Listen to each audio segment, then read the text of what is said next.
Does your putting suck?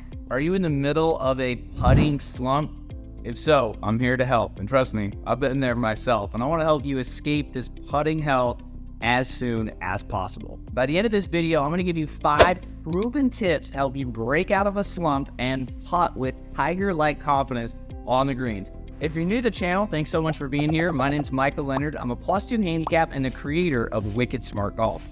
Make sure to stick around at the end of the video so you can learn how Tiger and all the other professionals have tons of confidence on every putt using one simple trick. Now, before sharing these 5 tips to bust out of a putting slump, let me ask, are you actually in a slump? Or did you just have 1 or 2 or maybe even 3 kind of not so good rounds? Now, the easiest way to determine if you're in a slump is to track your statistics and actually analyze if you're in a slump or you just had a rough day on the greens.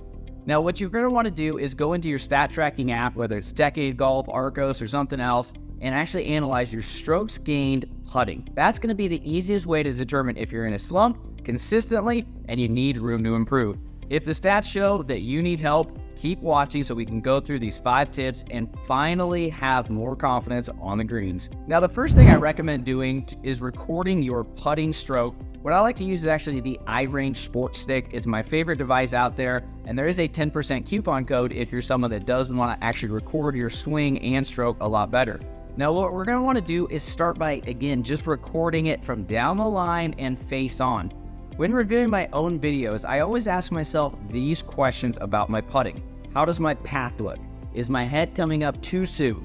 Are my wrists moving too much? Do I have the right ball position? How is my feet and shoulder alignment? That's a big one for me. Shoulder tends to get open. And are my eyes slightly underneath or over the ball?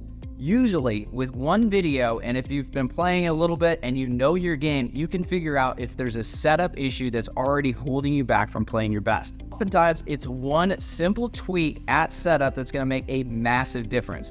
For example, a few years ago, I was missing everything left, and when I looked at a video, I quickly realized my shoulders were simply open. My stroke was fine, my grip was fine, my ball position was perfect. However, my shoulders were open, that's causing me to pull everything left. A lot of times, the easiest way to get out of a putting slump is to simply analyze your stroke and make a few adjustments at setup so you can walk into putts with more confidence and avoid getting into bad habits.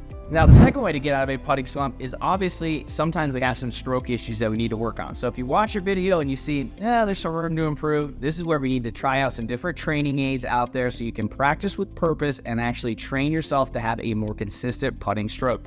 In another video, I actually referenced some of my favorite putting aids and highly recommend you watch that one. It's going to be linked above. But I would say at all time, my favorite training aid is the Pro Path Putting Mirror. Because not only is it a great mirror that's going to help with your eye alignment, which most golfers screw up without even realizing it, it also helps with shoulder alignment. So as I mentioned, my shoulders tend to get open, so the mirror makes it easy to see if my shoulders are open, square, or closed. Try out some different training aids so that way when you are practicing your putting indoors with an indoor putting mat or outdoors, that you're actually training yourself to build a more consistent putting stroke. Now, before getting into my third putting tip to help you get out of a slump, let me ask, have you ever had a putting lesson before? Hit the comments and let me know. Now, the third putting tip here to get out of a slump is a bit unconventional, but actually it's something that Rory McIlroy did with Brad Faxon, one of the best putters of all time.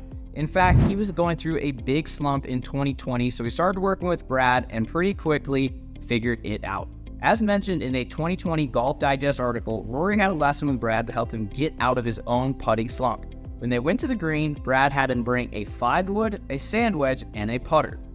As Rory said in an interview, so we went onto the putting green and he got me to putt from 8 feet. I hit 3 putts with the putter and holed 1 of them, 3 with the sand wedge and holed 2 of them, and I holed 3 in a row with the 5-wood. Brad Faxon replied with, "A lot of putting nowadays is very technical and mechanical. You have to have the right length putter with the right lie and the right loft. The thing is, the 5-wood has 19 degrees of loft and is about 10 inches too long, and you just hold 3 in a row.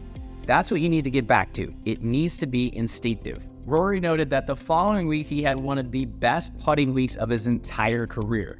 So yes, mechanics are important to an extent, especially for us amateur golfers. But once you develop a consistent stroke, don't overthink it. I see way too many golfers just always working on technical swing changes at the range and also at the putting green. But remember, you have to have and trust your instincts to putt your best. Stop getting so mechanical every time you're out there and trust your stroke and trust your gut on the reeds to putt better fast. The fourth tip to help you break out of a putting slump is to simply try out a different grip style. Now, there are a lot of different ways to grip the putter, but the most common is definitely a conventional grip. That's what I've always had, but recently I was going through my own slump, so I actually started trying out cross-handed and the claw. I ended up going with the claw now full-time because I've had so much more success with lag putts and with short putts. I was getting a little bit yippy there, and now the claw grip has helped tremendously with those short putts, and I just feel like it is a lot more stable. So sometimes you got to try out a different grip style, and hopefully you're going to build some new confidence back. And again, you can always go back if this new one doesn't work, but a lot of times something simple like changing your grip can make a massive difference in having more confidence on the greens. Now, if you don't want to actually change your grip because that feels like too big or too drastic of a change, what you can also do is maybe go back to an old putter. I always recommend never sell your putters. I'm all for selling your old equipment so that way you can get some more money for future tee times and new clubs and lessons and everything else, but save your old putters just because technology doesn't change much and you can always kind of go back to it. Maybe you have some feel-good moments with it, some good putts. So if it's in the garage, if it's in your closet, maybe pull it out, try it out, and leave that other one in timeout for a little bit so hopefully you can get some more confidence on the greens. The final tip to help you break out of a putting slump fast is to make sure you have a consistent and dialed pre-shot putting routine. Now here's the thing, there's a lot of different aspects of a good routine, but let's look at Tiger because he's one of the most clutch putters of all time and likely due to the fact that his routine is so amazingly consistent. If you go back over the last 20 plus years, you will see it is time and time again the exact same. Now, one of the aspects of it is the timing itself. In fact, multiple studies have been done on how long you should actually spend over the golf ball. Now, everything I've found in my own research and reading books like Golf's 8-Second Secret is that 8 seconds or less is optimal. If you're spending more than that, which most amateur golfers do, you're probably thinking too much, and when you linger longer, you're going to go into doubt and indecision and not have a ton of confidence. So there's a lot of other aspects to a good routine, whether you take practice strokes or choose not to. And if you want to learn how to develop a consistent routine so you can have the confidence like Tiger and other pros, make sure to download my free pre-shot putting routine checklist. It's going to be linked down in the description below, or you can go to this URL and you can download it and start developing a consistent routine so you can walk into every putt with more confidence and hopefully get out of that putting slump.